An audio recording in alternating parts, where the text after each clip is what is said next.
Yeah, that is a big problem because read the rest of the treaty.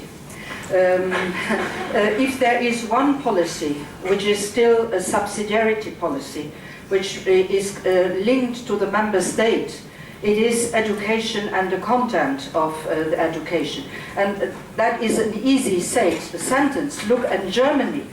Each land is even responsible for the content of its education. So I was during 5 years responsible for education at the European level between 1999 and 2004. And I had developed with university professors under the leadership of Jacques Lang that time, who was Minister for Education. And we had developed a program for teaching history, teaching European history. You know what has happened to this program? It has disappeared in a drawer. There was not one single Minister of Education of one single member state who wanted to introduce that in the compulsory education system. So far for that. And I said to Jacques Lang at that moment, I hope that one day we are going to have an education through the internet, because that will eliminate then the books. Do you know how a book is done in a member state? Committees and committees of people coming together and taking out of the book everything which could be interesting in order to come to a medium way of seeing things. And it normally stops at the First World War.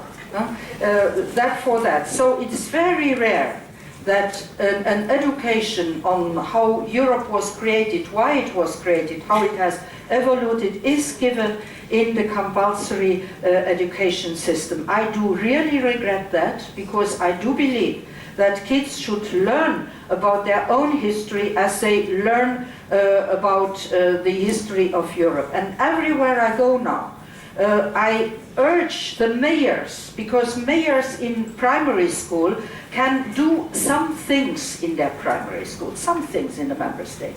So I urge them, I always ask them, do you speak to the kids in your school about what is a nation, about the flag, and about your fundamental law?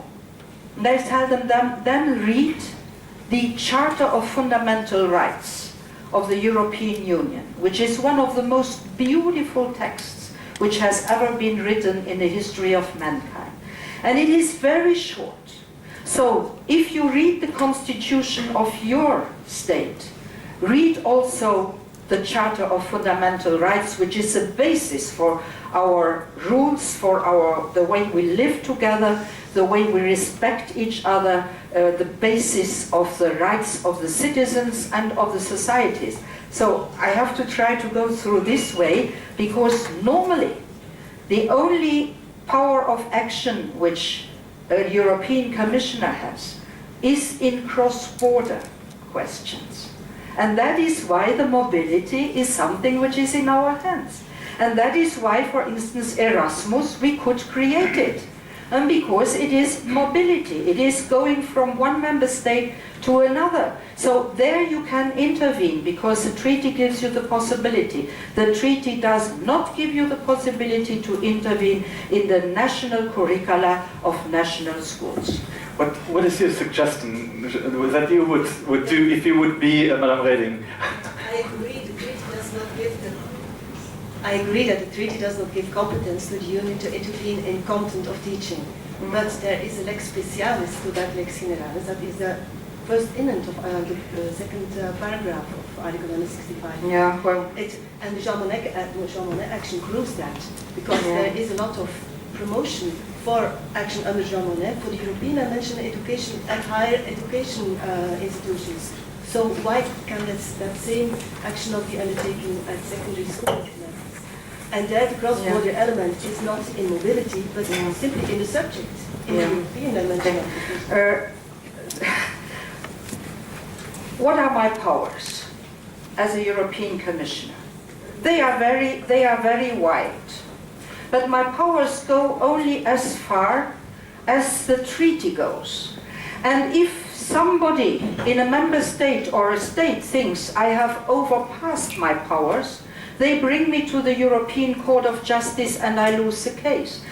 it goes even so far now that national parliaments can, at the moment I put something on the table, show me the yellow card, like in football, saying that I have overpassed the powers which are mine. So the respect of subsidiarity is one which is very strong, and I'm sorry, this one simply wouldn't fly in front of the Court of Justice, and that would be a catastrophe.